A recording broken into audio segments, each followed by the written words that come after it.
Hello friends, Vipin Bihari YouTube channel में आपका स्वागत है। आज का टॉपिक है single phase preventer. Single phase preventer होता क्या है, कैसे वर्क करता है, ये चीज़ें मैं आपको बताऊंगा। कोई भी थ्री फेज का सिंगल स्टार्टर हो, स्टार्टर हो या मोटर हो, कोई भी चीज़ को सेव करने के लिए आपको single phase preventer, single phase ना हो जाए यानी एक फेज मिस होगा तो मोटर जल ना जाए, बर्न ना हो, उसको बचाने के लिए, सेफ्टी के लिए आपको सिंगल फेज प्रिवेंटर या ड्यूअल स्टार्टर हो या आपको स्टार डेल्टा स्टार्टर, सब में आपको यूज किया जा सकता है। ये आपको किसी भी मोटर को, मैंने थ्री फेज मोटर को सेव करने के लिए किया जाता है। देखिए, सिंगल फेज प्रिवेंटर आपको जो है कई मायने में आपको यूज किया जाता है। एक फेज सीक्वेंस, फेज उल्टा आ रहा है तब है, फिर फेज अनबैलेंस है यानी कि किसी फेज ब्रेक है या उसमें करंट ज़्यादा आ रहा है, अनबैलेंस करंट आ रहा है, तो ये उस कंडीशन में भी काम करेगा। फेज फेलियर होगा, एक फेज फेल हो जाएगा तब भी काम करेगा, और अंडर और ओवर वोल्टेज की कंडीशन में भी ये काम करता है। सिंगल फेज प्रिवेंटर कैसे इंस्टॉल किया जाता है, उसकी कंट्रोल और पावर वायरिंग कैसे होता है, उसके बारे में आपने मिनी लेक कंपनी का नाम सुना होगा। उसमें सिंगल फेज प्रिवेंटर, उस कंपनी को आपको यूज करते देखा होगा। बहुत सालों से ये बहुत पुरानी कंपनी है, इसको यूज हम लोग करते हैं। तो और भी कंपनियां बहुत सारे आ गई हैं, लेकिन ये मिनी लेक जो है कंपनी जो है ज़्यादा यूज करती है इसको, या उसके कई मॉडल हैं, जैसे उसको नाम से वोल्टेज मॉनिटरिंग रिले के नाम से भी आप जानते हैं। तो फर्स्ट ऑफ ऑल हम जो है पावर की बात करते हैं।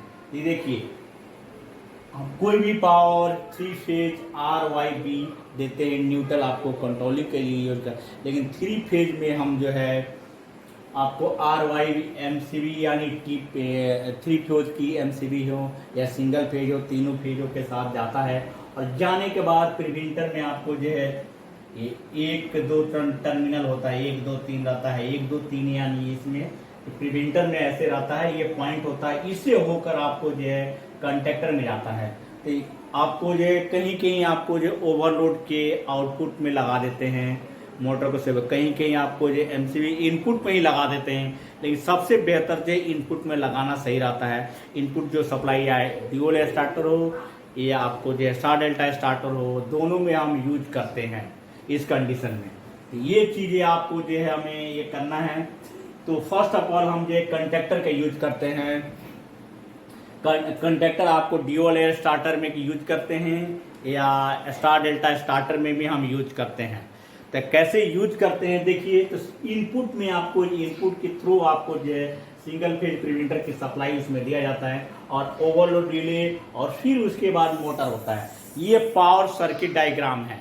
तो ये चीज़ें आपको जो है बहुत अच्छे से ध्यान देना है। कभी भी आपको जो है ट्रिप हो जा रहा है, अलार्म उस पर दिखता है, तो उसको बहुत ध्यान से केयरफुली आपको जो है ध्यान देना है, तो वो चीज़ें को आपको करना है। तो फर्स्ट ऑफ ऑल आपको पावर को मैंने क्लियर कर दिया। आपको इनपुट एमसीबी के आउटपुट में लगाइए या ओवरलोड को आउटपुट में लगाइए, लेकिन आपको फेज अनबैलेंस, फेज फेल्यूर का ये सेव करता है, जिससे अगर एक फेज फेलियर हो जाएगा तो मोटर जो है, मोटर जल सकता है। तो उस जलने से बचाने के लिए हम सिंगल फेज प्रिवेंटर के यूज हम करते हैं। तो फर्स्ट ऑफ ऑल आपको जो ये आपको पावर का मैंने बता दिया। अब कंट्रोलिंग कैसे क्या होता है, तो प्रिवेंटर की बात करते हैं। तो प्रिवेंटर जैसे आपको जो है कि आपको पॉइंट होते हैं, जैसे 7 नंबर और 8 नंबर प्रिवेंटर में, ये पॉजिटिव और निगेटिव में आपको जो है पॉजिटिव और निगेटिव में इसको यूज किया जाता है। फिर उसके बाद 13, 14 और 15 तीन ये पॉइंट होता है। इसमें नंबरिंग होता है, मिनी लेग पे सबका अलग अलग नंबरिंग होगा, लेकिन जो होता है आपको ज़्यादा यूज करते हैं उसके बारे में मैं बता रहा हूँ। तो मेरे फ्रेंड्स बहुत केयरफुली सुनिए और प्रैक्टिकली रूप से जहाँ आपका स्टार्टर इंस्टॉल किया हुआ है उसको देखिए और मॉनिटर कीजिए। इस वजह से अलार्म आया है, आपका कोई स्टार्टर बनाना है उसे सीख भी सकते हैं और कर भी सकते हैं।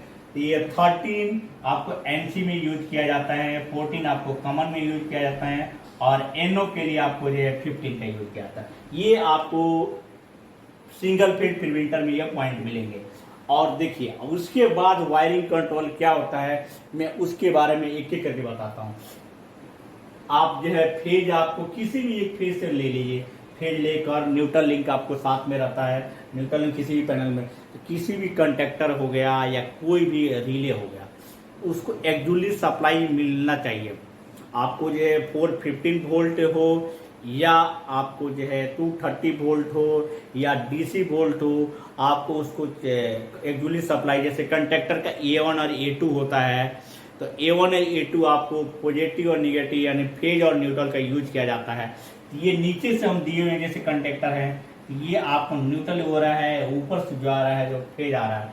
इसी तरह आपको रिले है जो सिंगल फेज प्रिवेंटर की सप्लाई, वैसे भी आप निगेटिव आपको जो है न्यूट्रल यहाँ से मिल रहा है और आपको जो है फेज ऊपर से मिल रहा है। तो फर्स्ट ऑफ ऑल हम MCB लगाकर कंट्रोलिंग करने के MCB लगाएंगे। MCB के बाद ओवरलोड का NC से, ये NC आपको जो है 95 96 नंबर ओवरलोड है। आपको जो है LNT के लिए आपको ओवरलोड रिले जो होता है उसमें 95 और 96 लिखा रहता है, तो उसमें वो आप NC पॉइंट होता है। एक बगल इनपुट जाएगा और दूसरे बगल से आउट होगा, यानी NC होगा। ओवरलोड का फिर NC से होकर और इसकी जो है एक्चुअली सप्लाई में, यानी फेज जो हमने 7 नंबर की बात कर रहे हैं उसमें सप्लाई आपको मिल जाएगा। ये न्यूट्रल यहाँ से मिल जाएगा। फिर उससे आउट होकर आपको कॉमन वायर जो होता है, कॉमन वायर की बात कर रहे हैं 14 नंबर से आकर सिंगल फेज प्रिवेंटर से फिर NC में जाएगा। अरे NC 13 नंबर है, 13 नंबर में जाएगा और 13 नंबर फिर स्टॉप बटन की ये सप्लाई आपको NC ही रहता है, उसमें जाएगा। जाने के बाद ये आपको मेन ऑन बटन जो होता है, पुश बटन जो होता है किसी भी स्टार्टर का होल्ड डाउन मेन का NO से होल्ड डाउन किया जाता है। ये चीज़ें फिर कंडक्टर के कॉइल में होता है। तो आपको ये चीज़ें आपको कंट्रोल वायरिंग को बहुत ध्यान से केयरफुली बनानी है। ये मैंने आपको ड्रॉ किया हुआ है, लेकिन प्रैक्टिकली करते समय आपको एक एक चीज़ को या कहीं इंस्टॉल किया है उसको आप कॉपी भी कर सकते हैं माइंड लगाकर, और कैसे कैसे यूज करता है। आपको सिंगल फेज प्रिवेंटर के बारे में बहुत अच्छे से समझ में आ गया होगा। सिंगल फेज प्रिवेंटर आपको फेज सीक्वेंस के में यूज करते हैं, फेज अनबैलेंस, फेज फेलियर और अंडर वोल्टेज ओवर वोल्टेज की कंडीशन में ये आपको यूज किया जाता है। और ये जो है एक स्टार्टर की एक सेफ्टी होती है। तो हमारा एक टॉपिक जो है सिंगल फेज प्रिवेंटर के टॉपिक ख़त्म हो जा रहा है। तो मेरे चैनल अगर वीडियो जो है अच्छा लग रहा है तो मेरे चैनल को मैक्सिमम लोग सब्सक्राइब करें, वॉच करें और व्यूअर बढ़ाएं। मेरा अभी जो है सब्सक्राइबर धीरे धीरे बढ़ रहे हैं, माने बहुत तेज़ी से बढ़ रहा है। मुझे उम्मीद लग रहा है कि मैं वीडियो अच्छा बना रहा हूँ। जितना ज़्यादा हो सके वॉच करेंगे और फ्रेंड को शेयर करेंगे, सब्सक्राइब करेंगे। मैं अच्छे से अच्छे और वीडियो बनाऊंगा और नए टॉपिक लेके आऊँगा, जिससे आपको इंटरव्यू देने के लिए या काम करने के लिए सहूलियत मिलेगी। आपको बहुत इजी वे में मैं प्रैक्टिकली रूप में आपको समझाता हूँ। Thank you.